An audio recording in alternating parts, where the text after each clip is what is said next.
everyone? Your boy Norakami's here. We got another reaction stream to do. Let me just find my shit here. Okay, so the games we're reacting is WWE2K22 and Tiny Tina's Wonderlands. So let's jump to the video. Alright, let's see how hype this is. Oh, great. I'm not sure about this. Okay, if this part get copyrighted, I'll fix it. I just didn't realize about the song, but fuck it, we'll just enjoy the trailer together. I'll fix this matter later. Alright, here we go. That flog splashed over. Alright. Oh, the Superman punch. Okay, it didn't show actual gameplay. I mean, it kinda is, but it's more cinematic way. That's great. I wish we got an actual in-depth of the gameplay of this game. But, oh well, this is close enough, I guess. Oh, there she goes, getting a table. Or that flip though. Full detail of how the actual gameplay is. We just have a cinematic version. Yeah, you're pure all those Undertaker. Clean the mask Undertaker out. That's crazy.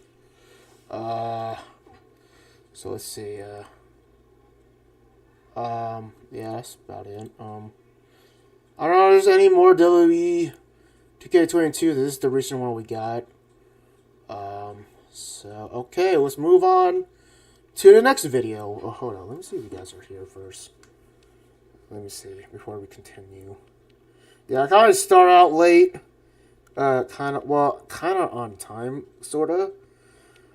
So, yeah, let's just... Okay, let's continue with the next one. Shall we? It's going to take time as Wonderlands. Here we go. A majestical world full of fearsome beasts and dangerous daring dudes. Hey, can this thing fuck off? Oh, great. Welcome to Tiny Tina's Wonderlands. You must gather your courage and all the guns and spells you can find. Nice. Looks pretty cool. For those enamored with midnight rituals, you need look no further. Dude, I feel like playing Borderlands again. Just so Graveborn are high risk. Okay, that's class. Okay. Trading damage for health.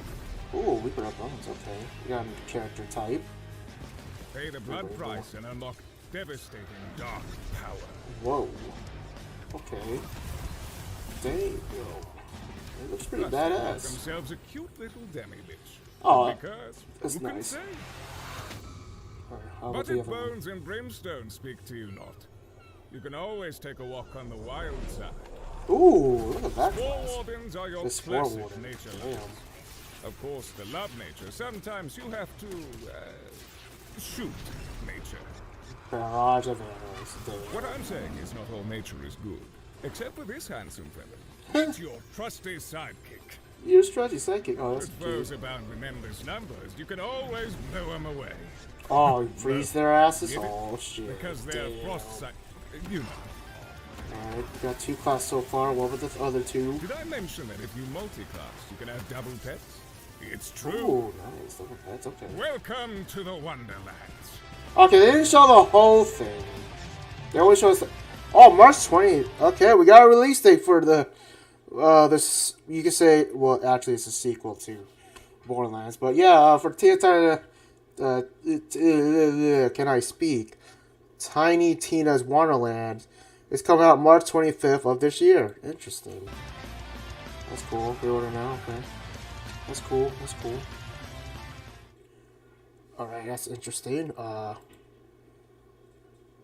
Okay, and then the last one. Well, yeah, it's not much. It's just there. Just to boop that. Alright, that's the class showcase. We only have is the Greyborn and the Spore Warner. I want to see what the other 2 are. It'll be interesting. And let's get one more of this shit. The first hands-on preview of this game. So let's go.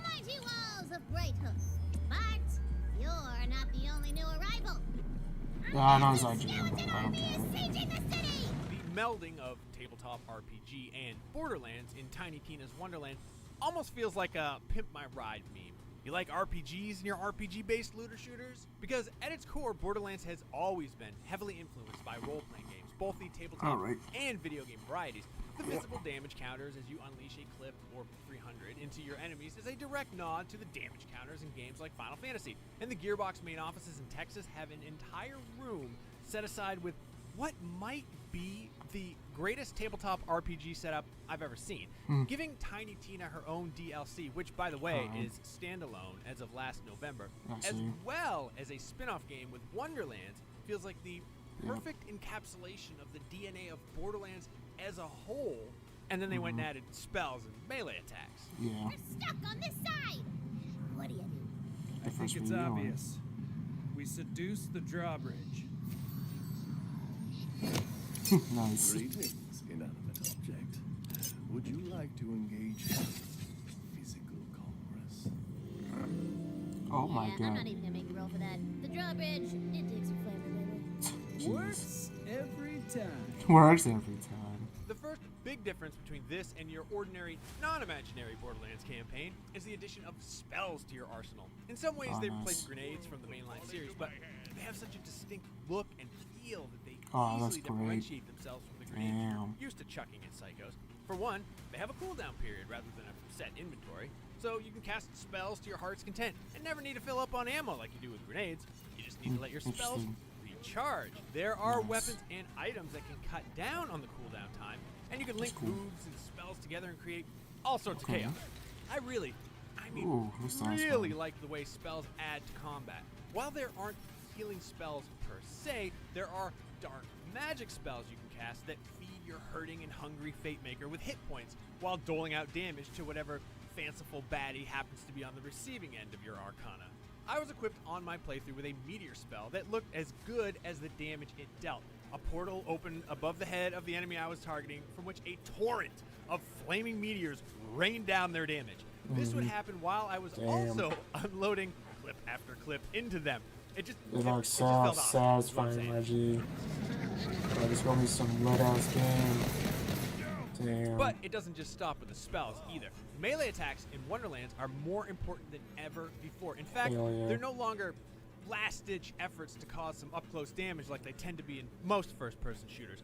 Come, friends, to battle and glory! Melee weapons use the same RNG modular system as the guns, so that means you get different buffs and bonuses depending on the rarity of the melee weapon you find. With the exception of the two-handed swords, which have extended reach, triggering a melee attack glides you towards an enemy. In other words, you can attack them before they're in range to attack you. You can therefore approach a group of enemies and chain your attacks together, gliding with deadly precision between them. Depending on your melee weapon boosts, this could lead to bonus effects like decreased spell cooldown. It puts the badass in bunkers and badass. I feel magical! I hope you made your peace. None of the attacks felt like they overshadowed the others, although guns are still the main draw for Borderlands. Instead, they work together to make combat feel extremely fast and tight. There's no clunkiness, or at least not in the loadout I was given to use. I should point out, I was given something of an OP character to play, something creative director Matt Cox told me was done in the interest of letting me try out more types of attacks. In the final version, the mission I played is a little too early to have the kind of level of weapons I was given. That being said, I kind of look forward to building to the level of fluidity I experienced during my preview. When encountering a big old group of enemies, I felt a sense of excitement rather than the apprehension I sometimes felt in previous Borderlands games where I was worried my collection of weapons wasn't going to cut it. I wish I'd gotten the chance to play more because there was so much to see and do in just the one level I played through during my brief time with Tiny Tina's Wonderlands. The combat felt great, and I'm looking forward to the final game where I can mix and match guns and spells and melee weapons and open chest after tasty chest. My biggest takeaway from the demo is Tiny Tina's Wonderlands feels so very right in so many ways, and I'm very excited for the final game and all of its ridiculous fantasy tropes, seemingly endless spell and gun combinations, and, of course, opportunities for loot. Yeah, loot time, baby. As the last lifeless skellymen climb Yeah, that's gonna be the some OP cobblestones, builds for this one. realize you've done it. The undead horde has been defeated. More on Tiny Tina's Wonderlands. Stay tuned for more exclusive IGN First coverage all February long. Damn. That's crazy.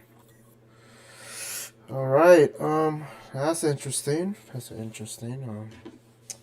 Very nice. Looking forward to the game. To be honest, I'm not going to get the game right off the bat. To be honest, I don't know. I don't know. I mean, I don't know. I'll get the game soon. That's all I'm gonna say. There. I'm just gonna get the game soon. Here, let me check. See here what's around. Okay. Looks like I don't want to watch.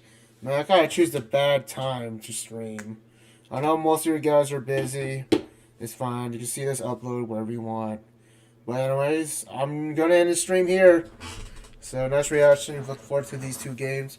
Hope you guys are too. So anyways,